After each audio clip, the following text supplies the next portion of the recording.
Hello and welcome to another podcast with your teacher, Mr. Mack-Poole, and I'm currently using my Blue Yeti microphone, so you will notice that the sound is of a particularly high quality. Without further ado, let's dive in. Did Stalin have Sergei Kirov murdered? Now, in the West, we are very biased against the USSR and Stalin, and Russian achievement in general. I don't know why. Maybe we've never forgiven the USSR for helping us to win World War II by doing most of the fighting. Nonetheless, he is Uncle Joe Stalin as a paranoid maniac. So, what I want to do is weigh up the two opposing arguments. Was he a paranoid maniac? Or is he merely a misunderstood victim of Western history? Now, it behoves a historian to be balanced in his or her opinion, especially when interpreting objective facts from the past. However, it is a little bit murky, this period of history, because it is, in fact, a mystery. I'm a poet, but I didn't know it.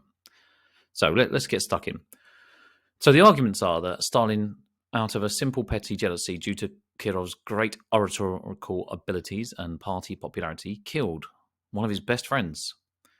Now, does this hold to be true? Was Stalin paranoid?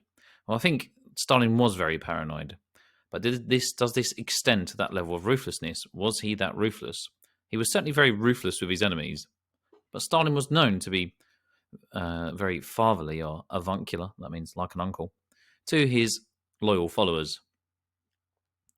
Khrushchev denounced Stalin in an alleged conspiracy in the death of Kirov.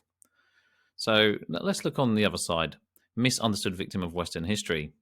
Kirov was a known womanizer. He was murdered over a simple romantic grudge by Leonid Nikolaev. Nikolaev was himself caught with the gun.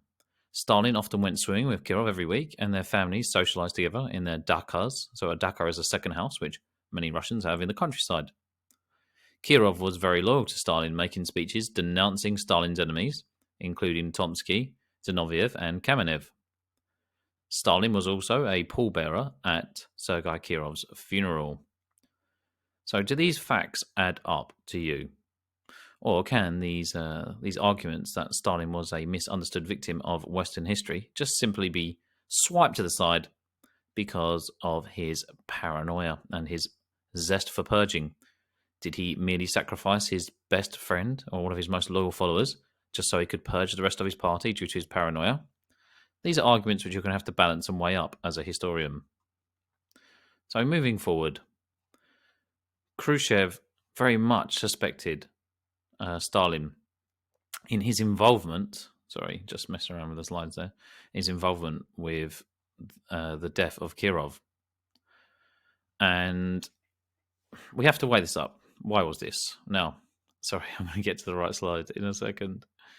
Do you know what? Okay, right. So, do you believe this to be true? Now, Khrushchev had a petty dislike of Stalin because Stalin used to make fun of Khrushchev and make him do silly dances for Stalin's entertainment, which is quite sadistic. We're not denying that Stalin could play the sadist. And if you read the slide there, it must be said to this day that circumstances surrounding Kirov's murder hide many things which are inexplicable and mysterious and demand a most careful examination. There are reasons for the suspicion that the killer of Kirov, Nikolaev, was assisted by someone from among the people whose duty it was to protect the person of Kirov. A month and a half before the killing, Nikolaev was arrested on the grounds of suspicious behaviour, but he was released and not even searched. It is an unusually suspicious circumstance when the Chekist, Borisov, assigned to protect Kirov, was being brought for an interrogation. On the 2nd of December 1934, he was killed in a car accident, inverted quotes, in which no other occupants of the car were harmed. After the murder of Kirov, top functionaries of the Leningrad NKVD were relieved for their duties and were given very light sentences. But in 1937, they were shot. We can assume that they were shot in order to cover the traces of the organisers of Kirov's killing. So he's in essence saying that he suspected Stalin. But you couldn't lay the whole blame on Stalin because there just simply wasn't the proof there. And this is why it is a mystery. Now, Stalin, as the all-powerful leader of the USSR, would have been able to hide his tracks. So that's for sure. However, a very popular philosopher named Christopher Hitchens said